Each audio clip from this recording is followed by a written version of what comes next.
بسم اللہ الرحمن الرحیم۔ السلام علیکم ورحمۃ اللہ وبرکاتہ۔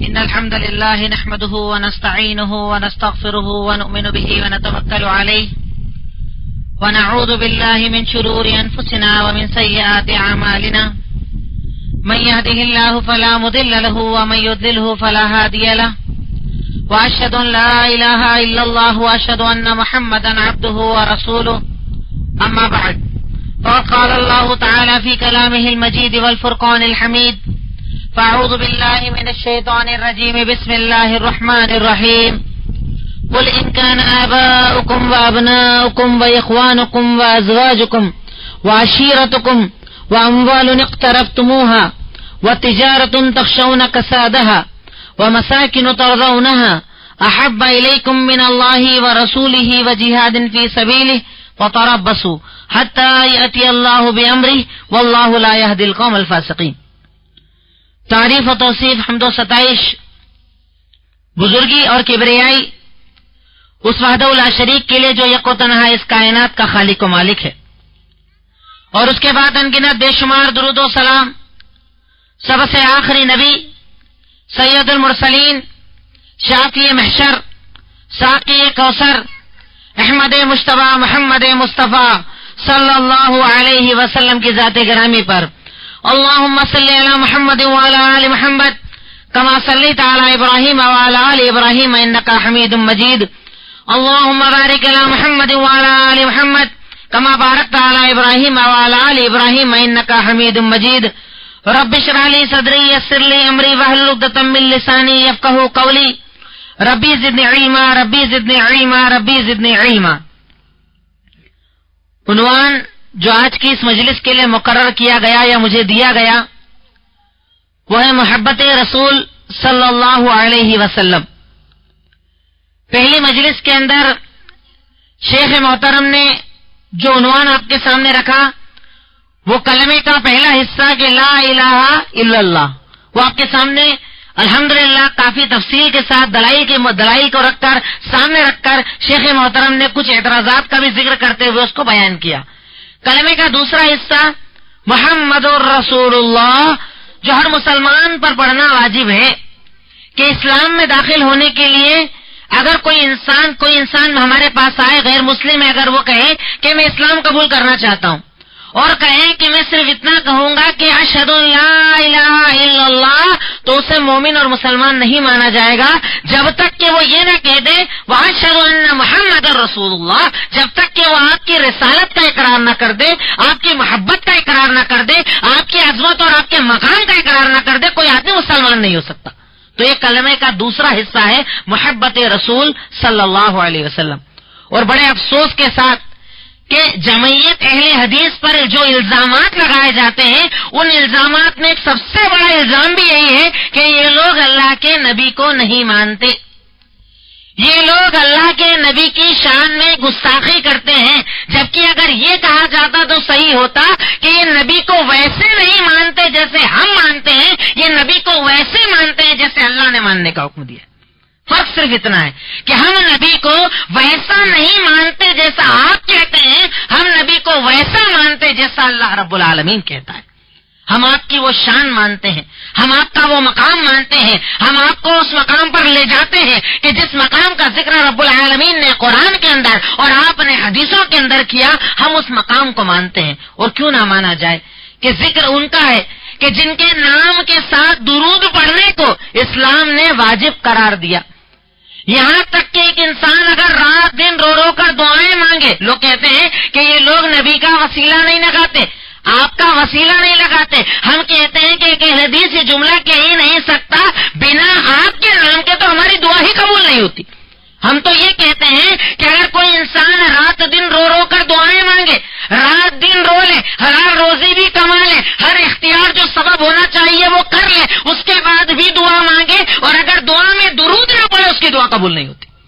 یہ آپ کے نام کا وسیلہ نہیں تو اور کیا ہے. ہاں لیکن ہم نام کو ویسے استعمال کرتے جیسے استعمال کرنے کا حکم اللہ رب العالمین نے دیا. وسیلہ ویسا نہیں لگاتے جیسا انسانوں نے کرنے کا حکم دیا. الحمدللہ ہم تو آپ صلی اللہ علیہ وسلم کی شان کو اتنا اعلیٰ ماننے والے کہ اگر آپ کا نام بھی آئے تو ہم کہتے ہیں درود پڑھنا پڑے گا. سب سے بڑا بخیل، سب سے بڑا بدبخت وہ انسان جو آپ کا نام آنے کے بعد کم سے کم صلی اللہ علیہ وسلم نہ کہے، وہ بدبخت انسان ہے، وہ بخیل انسان ہے. اور ذکر ہو رہا ہے آپ کی محبت کا کہ آپ سے محبت کرنا اللہ رب العالمین نے کیوں ضروری قرار دیا، یا ہم آپ سے محبت کیوں کریں، یا ہم آپ ہی سے محبت کیوں کریں. یعنی آپ سے ہی وہ محبت کرنی ہے جو محبت آپ سے کی جائے گی، وہ محبت اس کائنات میں کسی سے نہیں کی جا سکتی. اللہ رب العالمین کے بعد اس کائنات میں نبیوں کے اندر اگر سب سے افضل درجہ، سب سے اعلیٰ درجہ رب العالمین نے کسی کو دیا تو وہ آپ صلی اللہ علیہ وسلم کو دیا کہ آپ کو ساقی کوثر بنا دیا، آپ کو شافی محشر بنا دیا، آپ کو احمد مجتبیٰ بنا دیا، آپ کو محمد مصطفیٰ صلی اللہ علیہ وسلم بنا دیا. کہ آپ سے محبت کرنا اس لیے ضروری ہے کیونکہ اللہ رب العالمین نے آپ کو وہ مقام اور مرتبہ دیا جو مقام اور مرتبہ اللہ رب العالمین نے اس کائنات کے اندر کسی نبی یا رسول کو بھی نہیں دیا. اس لیے ہم آپ سے محبت کرتے ہیں. آپ سے محبت جو نہ کرے وہ مسلمان نہیں ہو سکتا. آپ سے محبت جو نہ کرے وہ مسلمان نہیں ہو سکتا. اسلام میں آنے کے لیے، اسلام میں انٹری کرنے کے لیے، اسلام میں داخل ہونے کے لیے اگر کوئی کلمہ پڑھا جاتا ہے تو وہ یہی کہ میں اقرار کرتا ہوں کہ اللہ کے سوا کوئی عبادت کے لائق نہیں اور محمد الرسول اللہ صلی اللہ علیہ وسلم اللہ کے رسول ہے. کہ آپ کی محبت کا، آپ کی ذات کا اقرار کرنا ایمان میں داخل ہونے کی شرطوں میں سے دوسری شرط ہے. اب سوال اکثر میں اس عنوان کو جب بیان کرتا ہوں تو میں ایک سوال بنا کر بیان کرتا ہوں کہ ہم آپ سے محبت کیوں کریں. اس کا جواب پوری تقریر ہو جائے گی. ہم آپ سے محبت کیوں کریں؟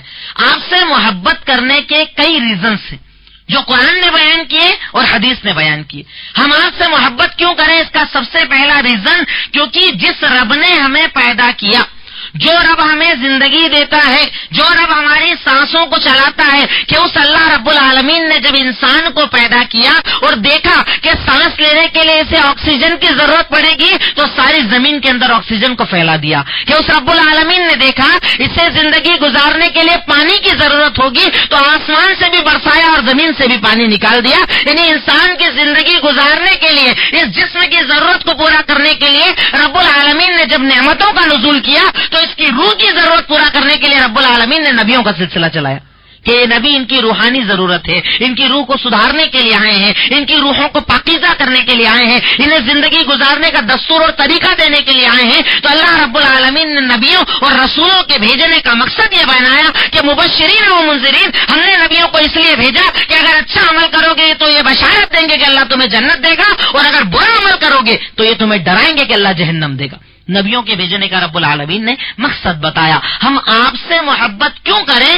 کیونکہ آپ سے محبت کرنا ایمان کی دلیل ہے اور اللہ کا حکم ہے. جو آیت میں نے آپ کے سامنے پڑھی سورہ توبہ، اللہ رب العالمین کا فرمان، قل ان کان آباؤکم وابناؤکم واخوانکم وازواجکم وعشیرتکم واموال اقترفتموها وتجارة تخشون كسادها ومساكن ترضونها أحب إليكم من الله ورسوله وجهاد في سبيله فتربصوا حتى يأتي الله بأمره والله لا يهدي القوم الفاسقين. رب العالمین نے اس آیت کے اندر دنیا کے سارے رشتوں کو جمع کر دیا، دنیا کی ساری محبتوں کو جمع کر دیا اور ارشاد فرمایا، اے محمد الرسول اللہ صلی اللہ علیہ وسلم، آپ کہہ دیجئے کہ اگر تمہاری نظر میں تمہارے باپ، تمہارے بیٹے، تمہارے بھائی، تمہارے رشتہ دار، تمہارا خاندان، تمہارا کنبہ، تمہارے سارے کے سارے رشتہ دار اور تمہارے وہ گھر جس میں تم رہنا پسند کرتے ہو، تمہارے وہ کاروبار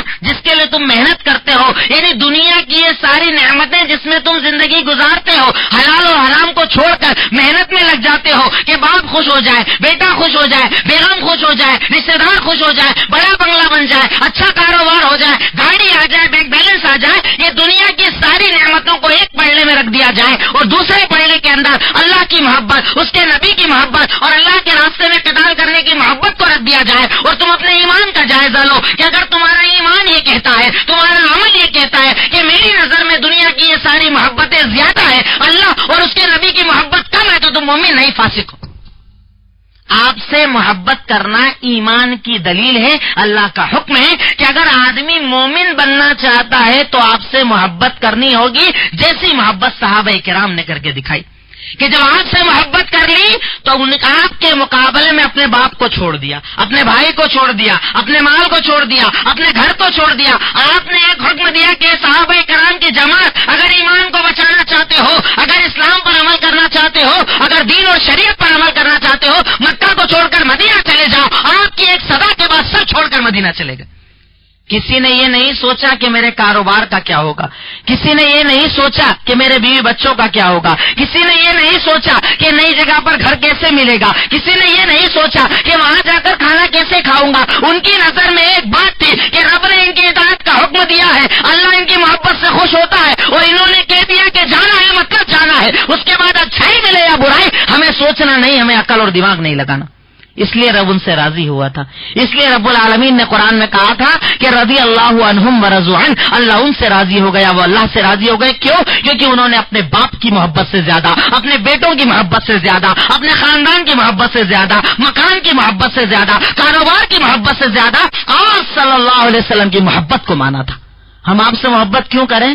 کیونکہ آپ سے محبت کرنے کو رب العالمین نے ایمان سے جوڑ دیا ہے. صحیح بخاری کی روایت حضرت انس بن مالک رضی اللہ تعالیٰ نے کہتے ہیں کہ اللہ کے نبی محمد الرسول اللہ صلی اللہ علیہ وسلم نے ارشاد فرمایا فوالذی نفسی بیدہ لا یؤمن احدکم حتی اکون احب الیہ من والدہ وولدہ والناس اجمعین. صحیح بخاری کتاب الایمان کے اندر حضرت انس بن مالک رضی اللہ تعالیٰ عنہ کہتے ہیں کہ اللہ کے نبی نے ارشاد فرمایا قسم ہے اس رب کی جس کے قبضہ قدرت میں میری جان ہے. غور کیجیے, اگر آپ ویسے ہی جملہ کہہ دیتے تو کافی ہوتا, کیونکہ آپ صادق اور امین ہیں, آپ سچے ہیں, آپ کی بات جھوٹی ہو ہی نہیں سکتی. لیکن آپ اپنی بات میں وزن لانے کے لیے جملہ استعمال کر رہے ہیں قسم ہے اس رب کی جس کے قبضہ قدرت میں میری جان ہے, تم میں سے کوئی اس وقت تک ایمان والا ہو ہی نہیں سکتا جب تک کہ وہ مجھے اپنے باپ, بیٹے اور خاندان سے زیادہ محبت کرنے والا نہ بنا لے. یعنی مجھ سے سب سے زیادہ محبت کرے, مجھے سب سے زیادہ محبوب بنا لے. اگر مجھ سے محبت کرے گا تو مومن,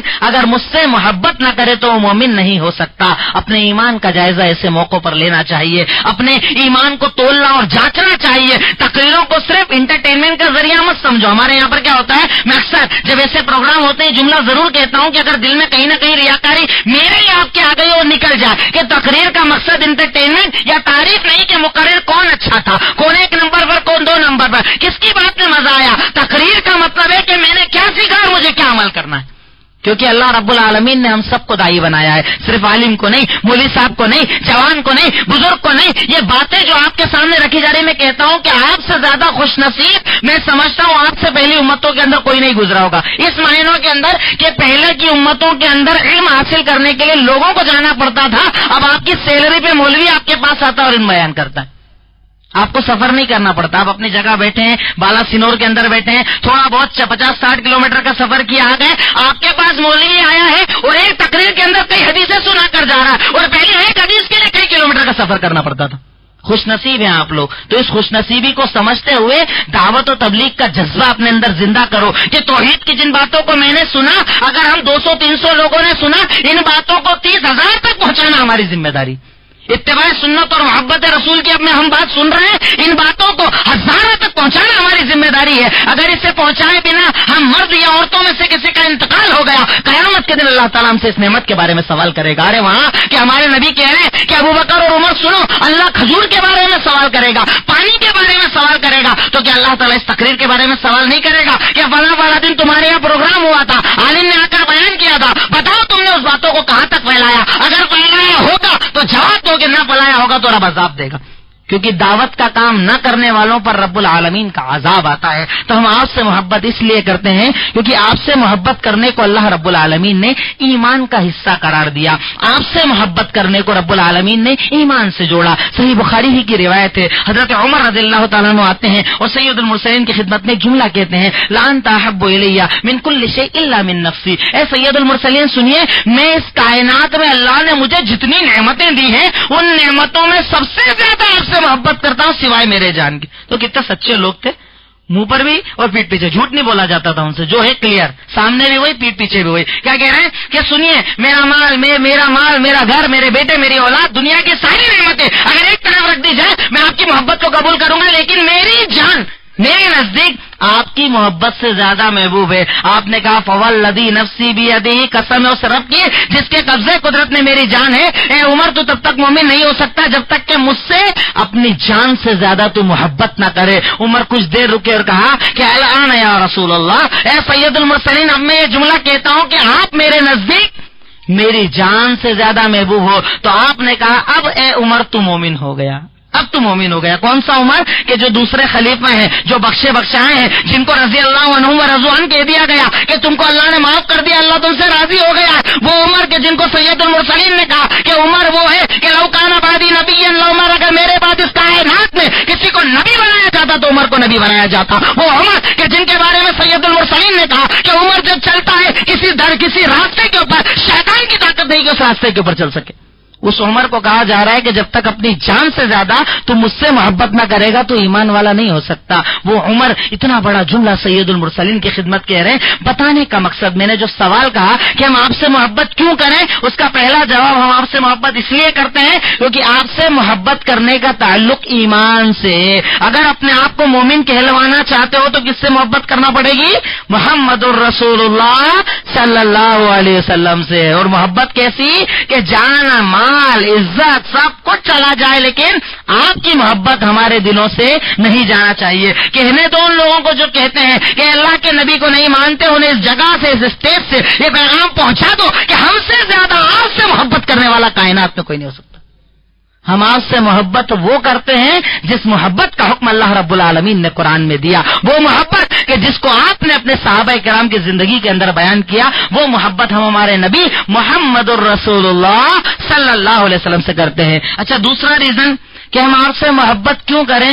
دنیا کے اندر محبت کی ایک وجہ اور ایک بنیاد یہ ہوتی ہے کہ کوئی آپ پر احسان کرے تو آپ اس سے ریٹرن میں محبت کرنے لگ جاتے ہیں. بھائی میں بڑا پریشان تھا, قرضے میں ڈوبا ہوا تھا, یہ میرا دوست ہے 2 لاکھ کا قرضہ مجھے دے دیا اور مجھ سے پوچھا بھی نہیں کب ریٹرن کرنا, میں اس سے بڑی محبت کرتا ہوں. اس نے میرے بھائی کا رشتہ کرا دیا تھا, اس نے مجھے فلاں جگہ سے بچا لیا تھا, اس نے میرا یہ اور وہ کر دیا تھا, اس لیے میں اس سے محبت کرتا ہوں. احسان کی بنیاد پر انسان کسی سے محبت کرتا ہے. اب احسان کے پیمانے میں دیکھو, کیا اس کائنات کے اندر کسی نے ہم پر وہ احسان کیا جو احسان محمد الرسول اللہ صلی اللہ علیہ وسلم نے اس امت کے اوپر کیا؟ کہ رب العالمین آپ کے انعام, آپ کے احسانات کا ذکر کرتے ہوئے قرآن کے اندر ارشاد فرماتا ہے کہ لقد جاءکم رسول من انفسکم عزیز علیہ ما عنتم حریص علیکم بالمؤمنین رؤوف الرحیم. اے لوگوں, اے مومنوں, تمہیں تو خوش ہو جانا چاہیے اس بات کے اوپر کہ تمہارے اوپر اللہ رب العالمین نے ایسے نبی کو نبی بنا کر بھیجا ہے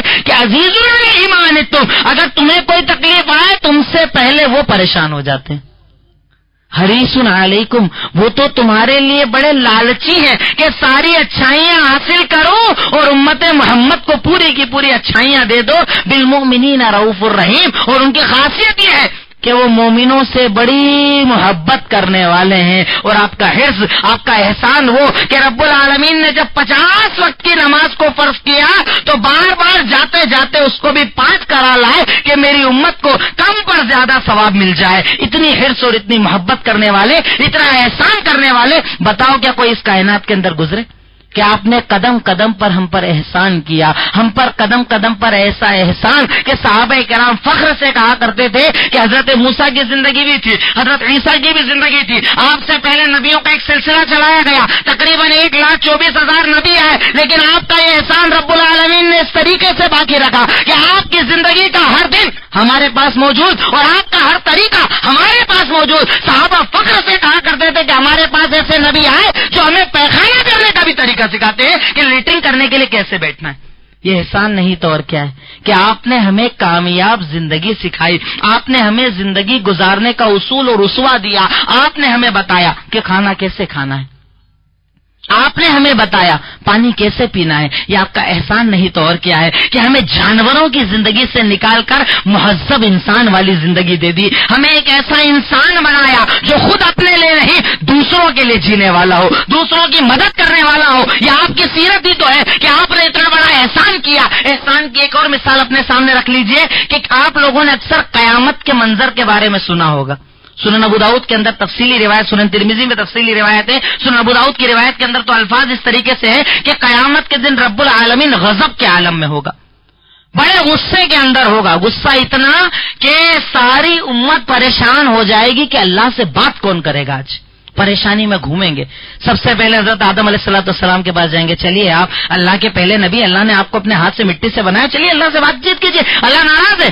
کہیں گے نہیں اللہ بڑے غصے کے اندر ہے، آج میری طاقت نہیں اللہ سے بات کروں۔ اچھا حضرت نوح آپ چلیے، آپ تو سیکنڈ آدم ہیں، آپ کے ذریعے اللہ نے دنیا کو دوبارہ بنایا تھا، آج چل کے اللہ سے بات کیجیے۔ نہیں میرا رب بڑے غضب کے اندر، آج میں بات نہیں کر سکتا۔ چلیں گے موسیٰ کے پاس، عیسیٰ کے پاس، چلتے آخر میں آپ کے پاس آئیں گے اور آپ سے کہیں گے کہ آپ بات کیجیے نا، تب آپ سجدے میں گر کر اللہ سے دعا مانگیں گے۔ میں بات کر رہا ہوں احسان کی کہ آپ خود ذکر کرتے ہیں، صحیح مسلم اور صحیح بخاری کی روایت ہے، آپ نے ارشاد فرمایا لکل نبی دعوت مستجابہ فتعجل كل نبي دعوته وإني اختمعت دعوتي شفاعة لأمتي يوم القيامة فهي نائلة من مات من أمتي لا يشرك بالله شيئا۔ آپ نے ارشاد فرمایا کہ اے لوگوں سنو، اے محمدیوں سنو، اے میرے ماننے والے سنو، مجھ سے پہلے جتنے نبی آئے رب العالمین نے سب کو ایک ایسی دعا دی تھی، مانگو جگہ پہ رزلٹ دیا جائے گا، مانگتے ہی قبول کر لیا جائے گا۔ ہر نبی کو ایسی ایک دعا دی گئی، سب نے اس دعا کو دنیا میں استعمال کر لیا، جب ضرورت پڑی مانگ لیا، لیکن میں نے اپنی اس دعا کو چھپا لیا۔ کب چھپایا؟ کہ 3 سال تک شعب ابی طالب کے اندر بھوک اور پیاس کی زندگی گزار لی، پتے کھا کر صحابہ کرام نے زندگی گزاری، کہ صحابہ کرام کہتے ہیں کہ جب ہم پتے کھاتے تھے ہمارا پیخانہ جانور کی طرح ہوا کرتا تھا، اس بھوک کے عالم میں آپ نے اس دعا کو نہیں مانگا۔ کہ جب مکہ کے اندر آپ کی قتل کی سازشیں کی گئی آپ نے اس دعا کو نہیں مانگا۔ کہ آپ کی بیویاں جب کہتی ہیں کہ آل محمد پر کبھی کبھی ایسے بھی دن گزرے کہ 2 مہینے تک ہمارے گھر میں چولہا نہیں جلتا تھا، بھوک کو برداشت کر لیا، پر آپ نے اس دعا کو نہیں مانگا۔ کہ غزوہ خندق کا وہ موقع صحیح بخاری کے اندر واقعہ پڑھو کہ خندق کھودنا ہے، پتھروں کو کھودنا ہے، کہ وہاں پر ایک خندق بنانی ہے، بھوک اور پیاس اور فقیری کا ہی عالم ہے، کھانا موجود نہیں۔ صحابہ کرام شکایت کرنے جاتے ہیں، اے سید المرسلین سنیے، بھوک کا عالم ہے، پریشانی کا عالم ہے، تکلیف کا یہ عالم ہے کہ دیکھو ہم نے بھوک کے مارے اپنے پیٹ پر ایک پتھر باندھ رکھا ہے۔ آپ نے کپڑا ہٹایا کہ میں تم سے زیادہ بھوکا ہوں، تم نے میں نے اپنے پیٹ پر 2 پتھروں کو باندھ رکھا ہے، لیکن آپ نے اس دعا کو استعمال نہیں کیا۔ کہ عمر ابن خطاب آپ کے کمرے کے اندر ایک مرتبہ آئے، آپ کے حجرے کے اندر آئے اور آ کر کہا، آپ کے جب کمرے کو دیکھا تو بیان کرتے ایک مشکیزہ لٹکا ہوا ہے، 2-4 ٹوٹے ہوئے برتن ہیں، کھجور کی چٹائی پر آپ لیٹے ہیں، اوپر بدن پر کچھ نہیں، نیچے تہمت باندھے ہیں، کروٹ لیتے ہیں تو جسم کے اوپر آپ کے چٹائی کے نشان آ جاتے ہیں۔ رونے لگے عمر۔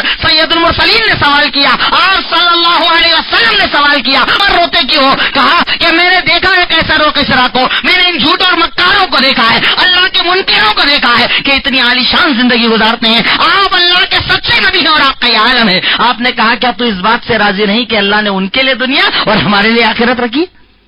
ایسے نبی نے ان حالات کے اندر اپنی اس دعا کو نہیں مانگا۔ کہ غزوہ بدر کا موقع ہے، 313 مسلمان ہیں، 1000 کا لشکر سامنے، لیکن آپ نے اس دعا کو نہیں مانگا۔ غزوہ احد کا موقع ہے، آپ کو اتنا ستایا گیا کہ آپ گڑھے میں گر گئے، دندانے مبارک شہید ہو گئے، خول آپ کے گائے کے اندر گھس گیا، لیکن آپ نے دعا کو نہیں مانگا۔ ہر قسم کی پریشانی پر، صحابہ کرام کی شہادت پر کبھی اس دعا کو نہیں مانگا۔ کس کے لیے چھپایا؟ احسان کی میں بات کر رہا ہوں کہ اتنا بڑا احسان اس کائنات میں کسی نے کسی پر نہ کیا ہوگا جو ہمارے نبی نے کیا، اس لیے ہم آپ سے محبت کرتے ہیں۔ کہ احسان یہ کہ آپ نے کہا کہ میں نے اپنی اس دعوت کو چھپا کر رکھا ہے، کس کے لیے؟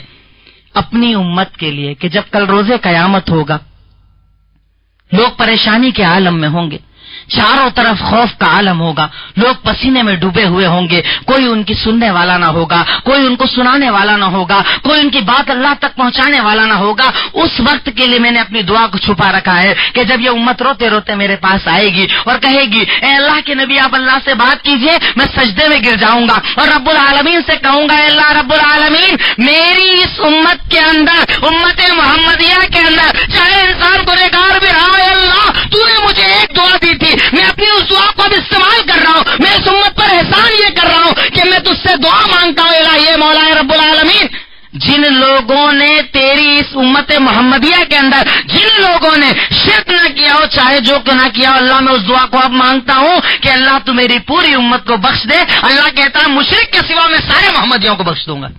اتنا بڑا احسان کسی نے آپ پر کیا کہ آپ ان سے محبت کریں؟ احسان کی میں بات کر رہا ہوں، میں محبت کی بنیادوں کو آپ کے سامنے رکھ رہا ہوں کہ کس کس بنیاد پر انسان کسی سے محبت کرتا ہے، اور وہ ساری بنیادیں اس کائنات کے کسی مولوی میں نہیں، کسی عالم میں نہیں، کسی پیر میں نہیں، کسی ولی میں نہیں، کسی فقیر میں نہیں، یہ ساری خاصیتیں ایک ساتھ میں ملیں گی، اور وہ ذات محمد الرسول اللہ صلی اللہ علیہ وسلم کی ذات عالیہ ہے۔ میں بات کر رہا ہوں، چلیے ٹھیک ہے بھائی، احسان بھی ہو سکتا ہے آپ پر کسی نے کیا ہوگا۔ ہمارے نوجوانوں میں خوبصورتی کی بنیاد پر محبت ہوتی ہے، اسمارٹ، میرا محبوب سب سے اسمارٹ ہے، بولتے نا ہمارے ہاں، میرا محبوب جس سے محبت کرتا ہوں، ابا کو سمجھتا نہیں سمجھتا، رشتہ نہیں کرا رہے وہ، لیکن میرا محبوب بڑا خوبصورت ہے۔ ہمارے یہاں پر خوبصورتی کی بنیاد پر محبت ہوتی ہے۔ چلو خوبصورتی کی بات کر لیں، آپ کی خوبصورتی پر لوگوں نے کتابیں لکھ دی جسے شمائل کے نام سے جانا جاتا ہے۔ شمائل کا مطلب کہ جس میں آپ صلی اللہ علیہ وسلم کا حلیہ مبارک بیان کیا گیا کہ آپ کا حلیہ کیسا تھا، آپ کا چہرہ کیسا تھا، آپ کے بال کیسے تھے، آپ کا جسم مبارک کیسا تھا، اس چیزوں کو لکھنے والے خاص طور سے امام ترمذی نے تو کتاب ہی الگ لکھ دی، شمائل کے نام سے انہوں نے ایک کتاب لکھ دی۔ اس کتاب کے اندر حضرت جابر رضی اللہ تعالیٰ عنہ کی وہ مشہور روایت کہ وہ کہتے ہیں رأیت النبی صلی اللہ علیہ وسلم فی لیلۃ اصبحان وعلیہ حلۃ حمراء۔ اے لوگوں سنو، میں نے سید المرسلین کو پتا ہے کب دیکھا؟ 14ویں رات کی چاند کے اندر دیکھا۔ جو 14ویں رات کا چاند نکلا ہوا ہوتا ہے، پورا فل مون بنا ہوا ہوتا ہے، بڑی لائٹ اور برائٹنس پھیلی ہوئی ہوتی ہے، اس 14ویں رات کے چاند کو دیکھا، اور اسی وقت میں نے کن کو دیکھا؟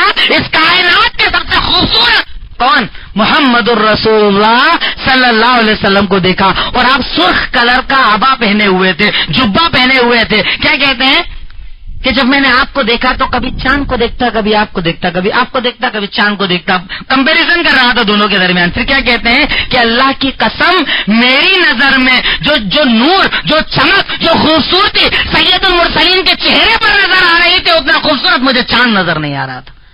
اتنے خوبصورت تھے ہمارے نبی۔ ہم خوبصورتی کی بنیاد پر بھی اگر محبت کریں تو آپ سے زیادہ خوبصورت اس کائنات کے اندر کوئی اور نہ گزرا، اس لیے ہم آپ سے محبت کرتے ہیں۔ آپ کی خوبصورتی اور آپ کے جسم کا وہ عالم کہ صحیح بخاری کی روایت حضرت انس رضی اللہ تعالیٰ عنہ کہتے ہیں جو آپ کے خادم تھے، سالوں سال آپ کی خدمت کی، تقریباً 10 سال آپ کے خادم رہے، وہ انس کہتے ہیں کہ ما شممت عنبرا ولا مسکا ولا شیئا اطیب من ریح رسول اللہ صلی اللہ علیہ وسلم۔ اے لوگوں سنو، میں نے سید المرسلین آپ صلی اللہ علیہ وسلم کی خدمت تقریباً 10 سال تک کی، میں 10 سال آپ کا خادم رہا۔ اے لوگوں سنو، میں نے کسی مشک کے اندر، کسی عنبر کے اندر، دنیا کے کسی عطر کے اندر وہ خوشبو نہ پائی جو خوشبو محمد الرسول اللہ صلی اللہ علیہ وسلم کے جسم اطہر سے آیا کرتی تھی۔ اس لیے ہم آپ سے محبت کرتے ہیں کیونکہ آپ خوبصورت تھے۔ چلیے تو جسمانی خوبصورتی کی بات ہو گئی، آپ کا محبوب خوبصورت تھا، آپ کہتے ہیں ہمارا محبوب خوبصورت ہے، ہم کہتے ہیں کہ ہمارے محبوب جتنا خوبصورت اس کائنات کے اندر کسی کا محبوب نہ ہوگا، کیونکہ ہم آپ صلی اللہ علیہ وسلم سے محبت کرتے ہیں۔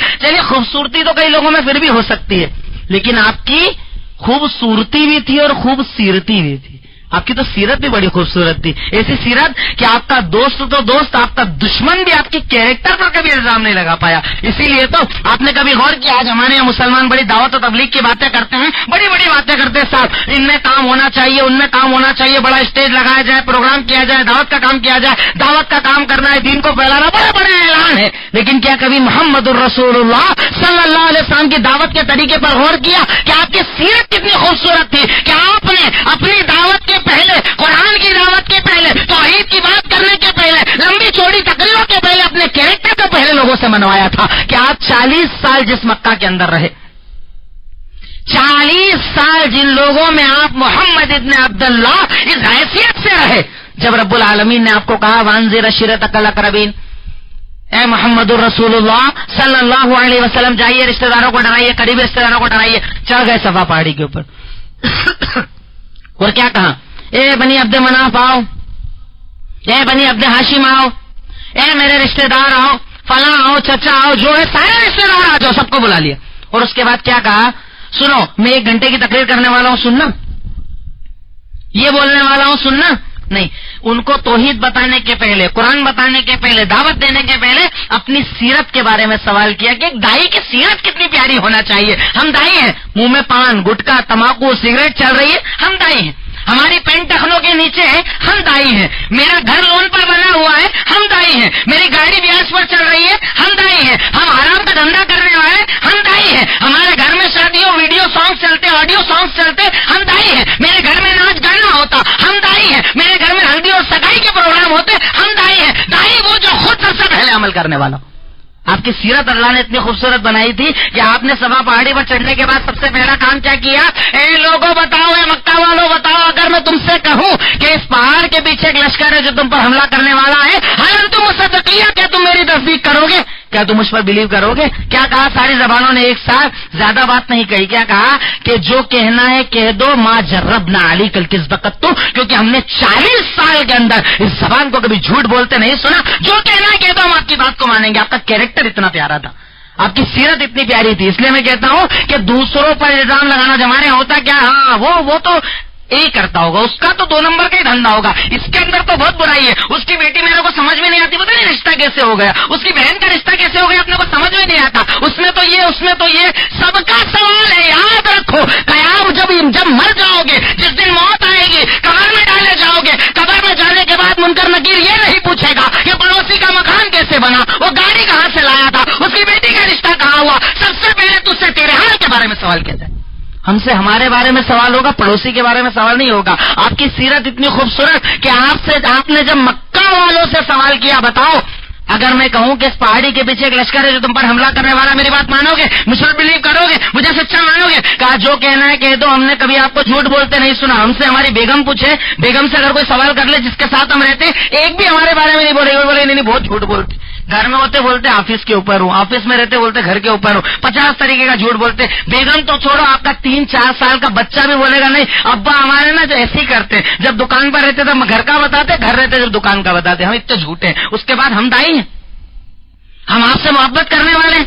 اگر محبت کی بات آ جائے ہم گردن کاٹ رہے ہیں کہ اگر کوئی آپ کے خلاف بات کر لے، اتنی محبت ہے ہمیں آپ سے. لیکن محبت کون سی؟ ہم زبان سے تو محبت چلاتے ہیں لیکن عمل کے اندر محبت نہیں کرتے. ارے ہمارے نبی ہم آپ سے محبت اس لیے کرتے ہیں کیونکہ آپ کی صورت بھی خوبصورت تھی اور آپ کی سیرت بھی خوبصورت تھی کہ آپ لوگوں کے ساتھ قدم قدم پر محنت کرنے والے. آج ہمارے یہاں پر اگر ذرا سا اللہ نے پیسہ دے دیا، ذرا سا پاور دے دیا، سورس دے دیا، انسان اپنے آپ کو اتنا اونچا سمجھتا ہے کہ لوگوں کے ساتھ رہنا اسے پسند نہیں آتا، لوگوں کو اپنے گھر بلانا پسند نہیں آتا، امیر غریب کا فرق اس کے اندر نظر آتا. ارے ہمارے نبی وہ کہ خندق کھودنے کی جب بات ہوئی، آپ کھڑے ہو کر صرف اعلان اور آرڈر نہیں چلا رہے تھے، آپ ان کے ساتھ خندق کھود رہے تھے.